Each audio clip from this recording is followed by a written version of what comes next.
మాస్కా దాస్గా పేరు సంపాదించుకున్న విశ్వక్సేన్ ప్రస్తుతం వరుస సినిమాలను లైన్లో పెడుతూ చాలా ఫాస్ట్గా సినిమాలను చేయడానికి రెడీ అవుతున్నాడు. ఇంకా ఈ సంవత్సరం ఇప్పటికే గామి అనే సినిమాని రిలీజ్ చేసి ఆ సినిమాతో సూపర్ సక్సెస్ అందుకున్నాడు. అయితే ఇప్పుడు గ్యాంగ్స్ ఆఫ్ గోదావరి అనే సినిమాతో మరోసారి హిట్ కొట్టడానికి రెడీ అయ్యాడు. అయితే ఈ సినిమా ఈ రోజు ప్రేక్షకుల ముందుకు వచ్చింది. మరి ఈ సినిమాతో విశ్వక్సేన్ మాస్ హీరోగా ఎదగలన్న కల నెరవేరిందా లేదా అనేది చూద్దాం. కథ. ఇక ముందుగా కథ విషయానికి వస్తే, పని పాట లేకుండా తిరిగే ఒక కుర్రాడు ఊళ్ళో ఉన్న పాలిటిక్స్ ద్వారా జరుగుతున్న అన్యాయాలను చూస్తూ తట్టుకోలేక తాను పాలిటిక్స్లోకి ఎంటర్ అయి రాజకీయం అనే వ్యవస్థని మార్చాలి అనే ఉద్దేశంతో రంగంలోకి దిగుతాడు. మరి మొత్తానికైతే ఆయన అనుకున్న విధంగానే చేయగలిగాడా లేదా, అతను ప్రేమించిన అమ్మాయి అతనికి సొంతమైందా లేదా అనే అంశాలతో ఈ సినిమా సాగుతోంది. ఇక ఈ కథ ఎక్కడికి చేరుకుంది అనేది ఫైనల్గా తెలియాలంటే మాత్రం ఈ సినిమా చూడాల్సిందే. ఇక విశ్లేషణ విషయానికి వస్తే, డైరెక్టర్ కృష్ణ చైతన్య ఈ సినిమాని చాలా ఎంగేజింగ్గా తీసుకువెళ్లడానికి ప్రయత్నమైతే చేశాడు. ఇక ఇంతకు ముందు తాను చేసిన రౌడీ ఫెలో, చల్ మోహన్ రంగ సినిమాలతో పోలిస్తే ఇది చాలా డిఫరెంట్ సినిమానే చెప్పాలి. ఇక ఈ సినిమాని మాస్ యాంగిల్స్లో ఎంచుకొని మాస్ ప్రేక్షకులని అలరించే ప్రయత్నమైతే చేశాడు. ఇక విశ్వక్సేన్ కూడా ఎక్కడా తగ్గకుండా ఈ సినిమాని తన భుజాల మీద మోసుకు వెళ్లాడని చెప్పాలి.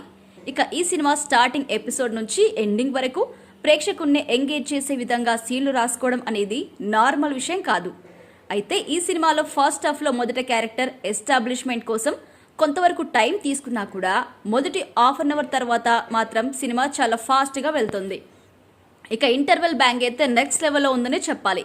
ఇంటర్వెల్ తర్వాత సినిమా కొంచెం స్లోగా స్టార్ట్ అయినప్పటికీ మళ్ళీ ఒక హాఫ్ అన్ అవర్ తర్వాత సినిమాని పరుగులు పెట్టించారని చెప్పాలి.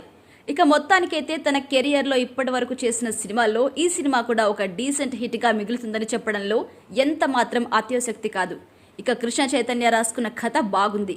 ఏ క్యారెక్టర్ని ఎంతవరకు వాడుకోవాలో అంతవరకు వాడుకొని సినిమా మీద ఇంట్రెస్ట్ని క్రియేట్ చేయడమే కాకుండా ప్రతి ఒక్కరిలో అటెన్షన్ని కూడా రాబట్టగలిగాడు. ఇక ఈ సినిమాకి బ్యాక్గ్రౌండ్ స్కోర్ చాలా వరకు హెల్ప్ అయింది.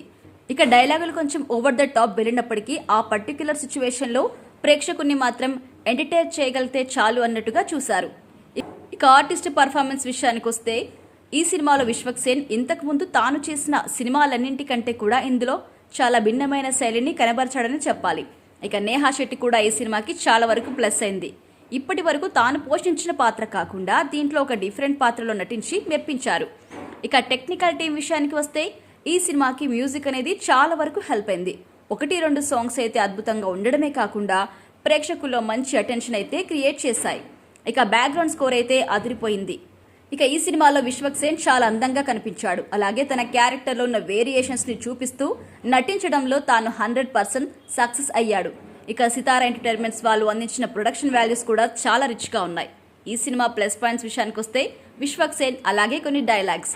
మైనస్ పాయింట్స్ విషయానికి వస్తే స్క్రీన్ ప్లే, కొన్ని చోట్ల డైరెక్షన్ కూడా మైనస్ అయింది, అక్కడక్కడ స్లో నరేషన్. ఇక ఫైనల్గా చెప్పాలంటే మాస్ సినిమాలు ఇష్టపడే వాళ్ళకి ఈ సినిమా బాగా నచ్చుతుంది.